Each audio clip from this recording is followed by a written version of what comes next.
Good Saturday afternoon. Well, of course it's Saturday because that's kind of become days that I'm going to do this. Welcome to The Real Deal with Neil. First and foremost, I'd like to say thank you to my sponsors, people who have supported me, and their local businesses.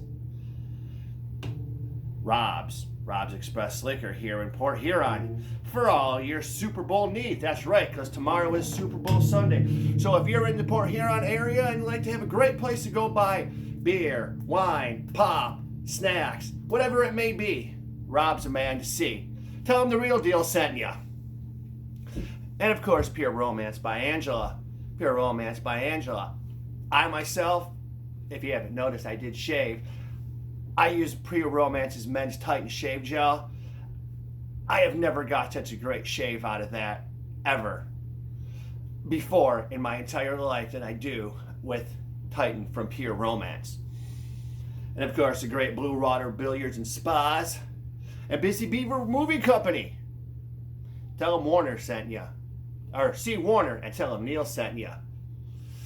And you heard it here on The Real Deal. Alright, so started out with a little bit of sadness this week. And I'll know we lost a great basketball legend, Kobe Bryant. I myself, haven't or never have been too much of a basketball fan.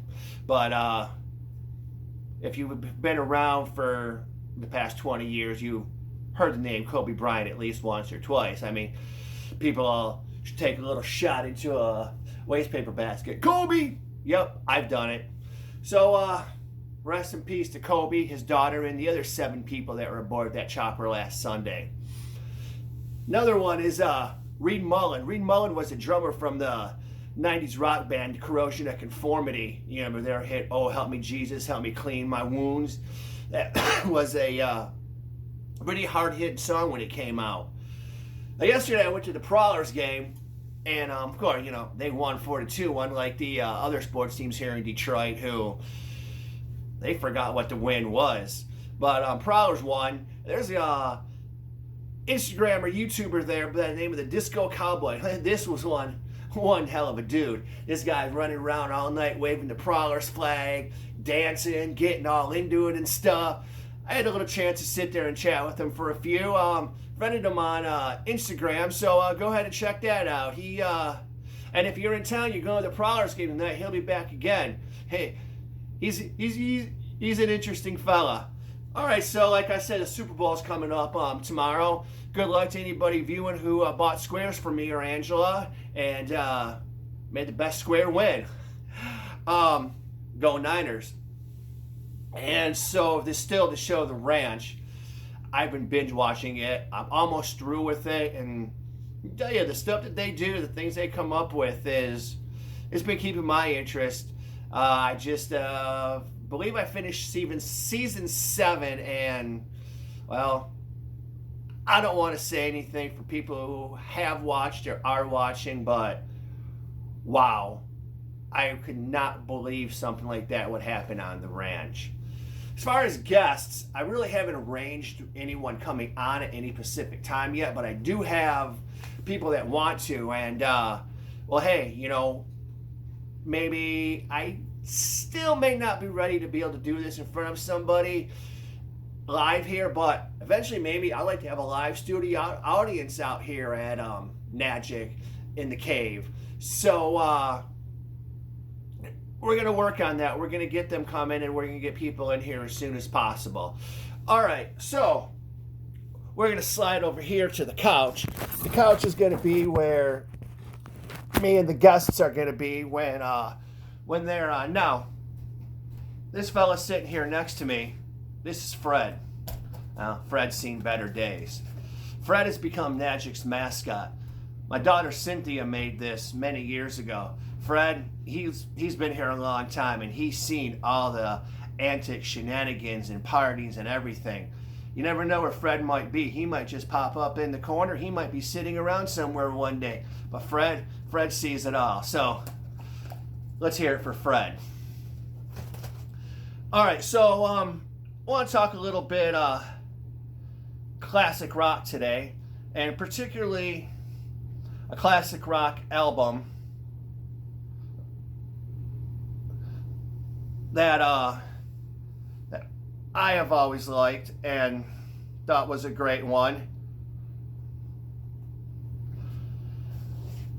We're going to talk about the Doors' premiere first album.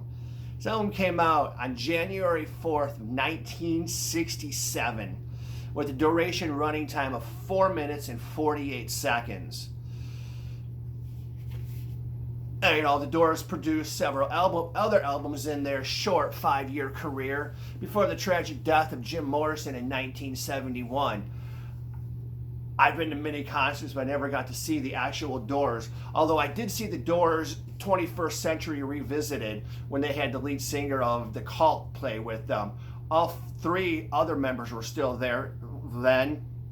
Since then, we have lost Ray Manzarek, who was the heart and soul of the Doors. He played the keyboard, but he had that little synthesized thing up on top that was basically the bass line for these songs. The Doors did not have an actual bass player. Now, their guitar player, Robbie Krieger. Robbie was a great guitar player, kind of underestimated, not totally into it, the hard, heavy metal, but it was the rock of that time. The man that sat behind the stool, the kid, John Densmore, just like Fred, Robbie saw it all.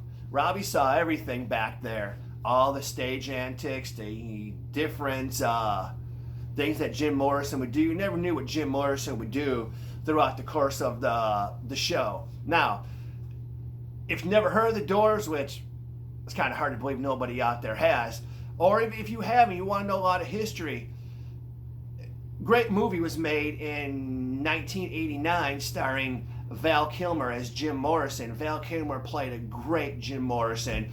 Portrays the entire life career of how the Doors got started, all the way from back when Ray and Jim met in UCLA in film school, all the way to Jim's death in Paris. His tombstone there in Paris has become kind of one of a shrine. A lot of people go by it and just kind of use their paint on it. It's been stolen a couple of times from the cemetery that it's in. But hey, he was a rock star. He was an icon.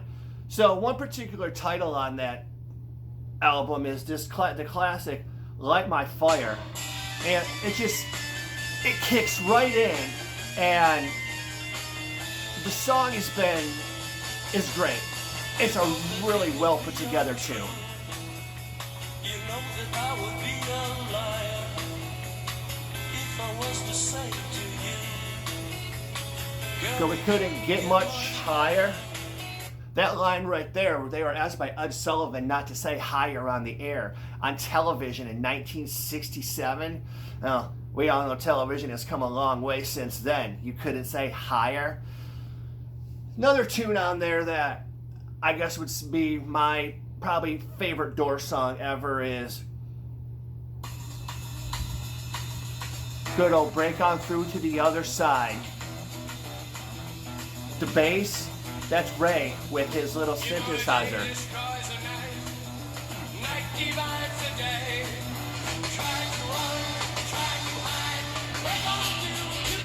The line, try to run, try to hide. I take that as trying to run and try to hide in the music. Music has always been there for me. Good times, bad times. I feel the music when I hear it. I feel music when I play it, even though I'm not a great guitar player. Music can set the tone or tune for anything. We have it at our weddings. We have it in our car. It's always around. Movies have great music. I hum music and sing music to myself all the time. Of course, Metallica is my band. I've listened to them any chance I can get. And the last song I want to talk about, though, on the Doors album is simply entitled The End. This is really the first ever music video made. The End was based the music, but Jim Morrison did put together a little video type, and when he was in film school, actually got kicked out for it because it was very controversial. Jim was a draft dodger, and this song was kind of about the war in Vietnam that was going on at the time. Look that video up on YouTube. And while you're actually looking stuff up on YouTube, look up the Dre Station. My buddy Andy been playing some video games. You know, a lot of people are into sitting there watching and playing. Hell, he might even let you play a game with him one day.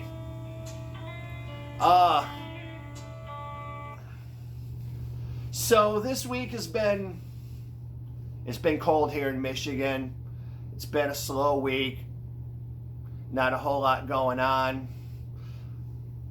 I hope you're enjoying these videos. I want to hear some input from people. I've heard some from some. You know, if you're seeing this for the first time, subscribe to the channel. Like it. Send me a comment on there. You can go on Instagram, Mr. Neil's Real Deal. Same thing on Twitter. I'm on there. I'll check it. I'll respond. I want to get a good response. I want to have fun with this. I want everybody that's out there that's viewing these videos to have fun with it. As far as the guests, we're going to get them on here. I'm getting real close to getting people to want to come. Well, I've got people that want to come on, but I still may not be 100% ready for. But hey, I'm there, and I'm going to start doing some other stuff and having people come on here.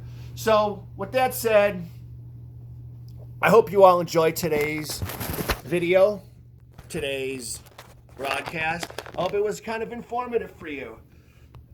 And like always, in the great tradition of the Real Deal, I guess I'll leave you with a little jam.